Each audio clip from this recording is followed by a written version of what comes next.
You guys don't know me. My name's Isabel, and I'm from Coral Tribe, and I get the opportunity of closing us out in this series. So, if you do know me, you know that if you ask me what I'm doing, or if you ask me to hang out, I'm going to tell you one of two things. One, I've got to clean, or I'm cleaning. Now, I'm going to admit something, as my mom is sitting in the back of the room, but I don't like cleaning. I don't think anybody does. But with that being said, sometimes I won't clean as efficiently, right? Sometimes I'll go over it and I'll spray a little bit and I'll pick up what I see, but I won't clean as efficiently, right? And sometimes I get away with this. Sometimes I don't, and I have to go back and clean the entire house all over again. But we've been in this series where we've been learning about humility and confidence. And the easy way to think about humility is thinking lowly of ourselves. But in this series, we've learned that humility is thinking about ourselves correctly. And we've also learned that humility and confidence can coexist.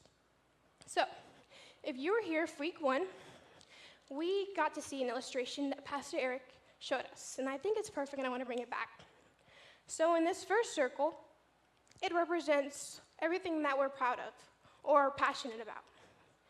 And with things like success, approval, appearance, but we see stuff. Stuff is kind of taking up too much space, right? It's going outside of our circle. This first circle represents pride. The second circle is empty. It represents the lack of confidence that we have. And this third circle truly shows the example of how humility and confidence can coexist. This third circle represents us fully embodying the space that God has given us. Now, the thing is, sometimes we're not always happy with the situations that we have or the life we've been given.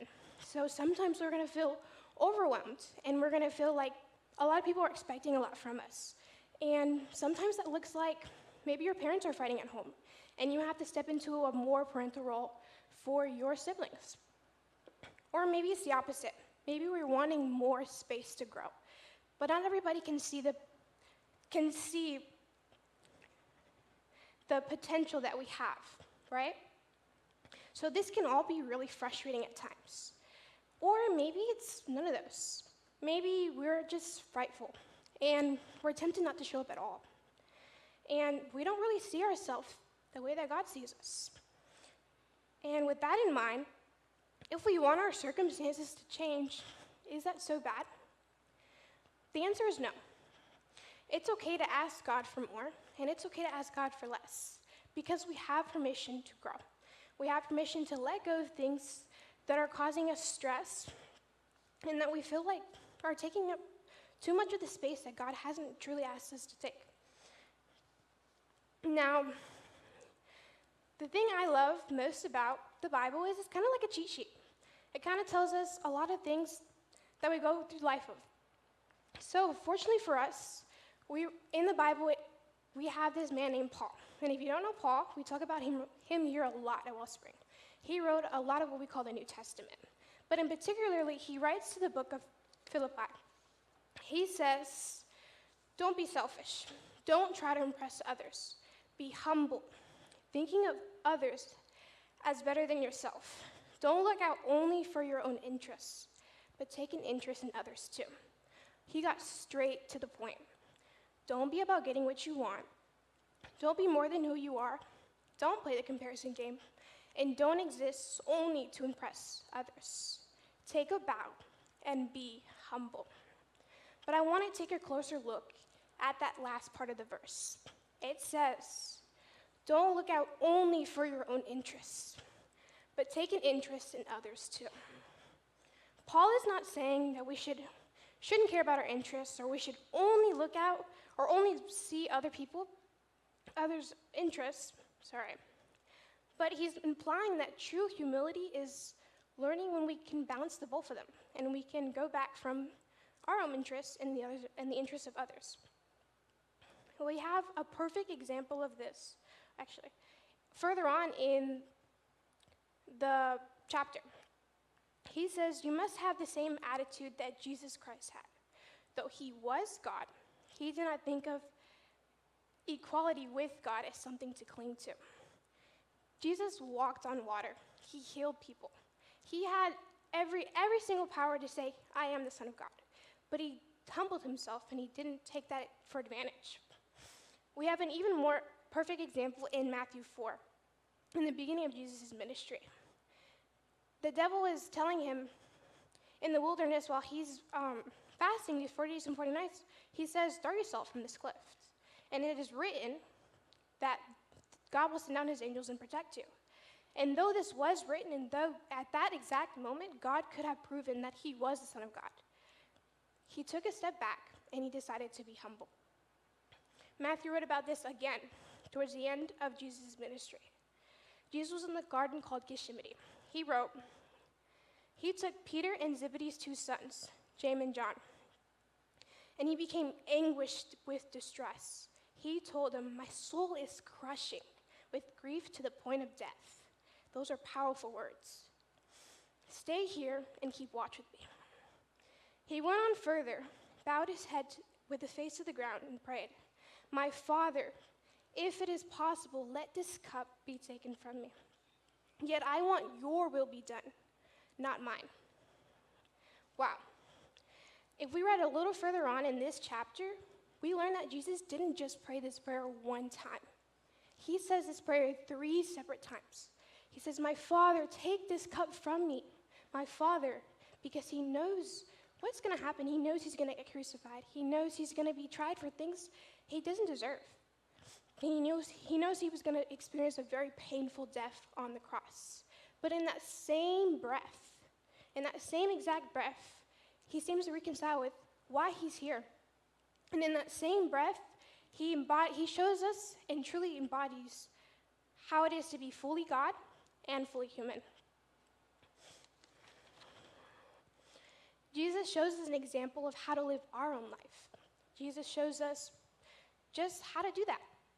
Of course, not to this extreme, but we can apply this to our life because our space in the world will change over time.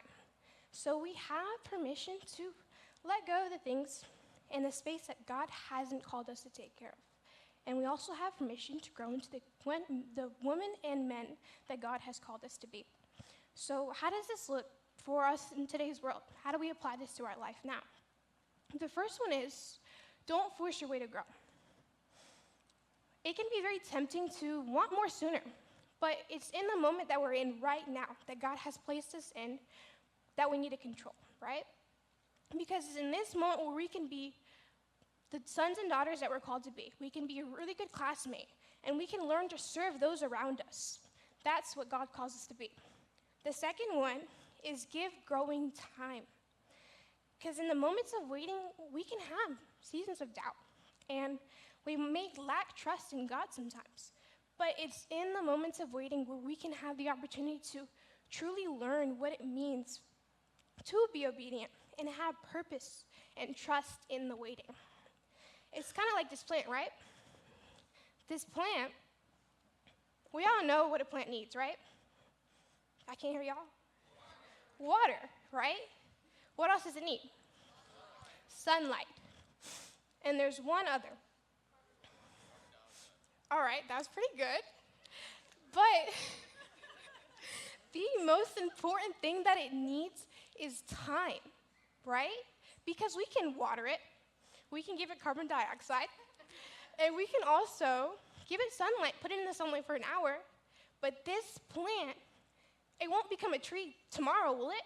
No. Same thing applies to us. Our habits take time to grow, right? We can't go to the gym tomorrow and expect to be all buff the next day, right? We can't. But also, getting through school takes time. I think we all know that, right? Because I feel like high school is taking a little long. But the most important one of them is our faith takes time to grow. The last thing I want us to take home is to always ask for help. Because there's this saying that Pastor Trey says that I want to bring back to our attention. There's not a single person in this room who hasn't been what you've been through and seen the other side. And I'm almost positive there's not a single person in this room who isn't willing to help you with it. For our middle schoolers, that's our high schoolers. They just experienced middle school, right? And for our high schoolers, that's our tribe leaders. And though it might have been a little longer for some of them, they went through high school. They were able to guide you through that time. And most importantly, for our faith, every single one of these tribe leaders are here for a purpose. They're here to guide you through your faith and in the situations and seasons that you're in right now. So it's important that we're always seeking out guidance. Life is constantly changing. That is why it's important to learn confidence and humility. It's important that we know right now that we need to learn that. Because sometimes we're going to have the starring role, and we're going to sit right here in the middle of the stage, and we're going to be presenting to everyone. This is going to be our crowd. Or sometimes we're going to be back here, and we think nobody can see us all the way back here, but they can. Somebody is looking at you and seeing you as a leader. So it's important that in each of those places, we're learning to honor God. And there's this verse that I want to bring to our attention. It's because my father always tells me, whatever I do, whether it's making my bed in the morning or taking a test, do it to my best of my ability.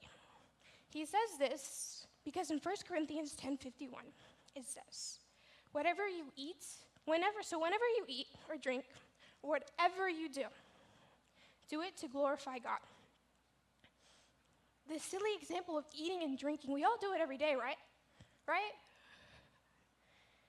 But even simple things like that, we need to do it, everything we do, to glorify God. Because our space in the world is going to change over time. So it's in the moment that we're in that we need to trust God. And we need to trust in His ability to know what comes of our future. And it's in that moment where we can learn how humility and confidence coexist. So I want to leave you with this one question today. Throughout your life, how has your God-given space changed? Bow your heads, close your eyes. Thank you, Jesus, for this day, Lord, and just speaking through me tonight. Thank you for these students, Lord, that you would just continue to just show their lights, that they would just walk into this building and they would know that you are the Father. I pray that throughout this week that they would just learn humility and confidence, Lord, and they would walk in confidence, knowing that you are above them. In your name I pray, amen.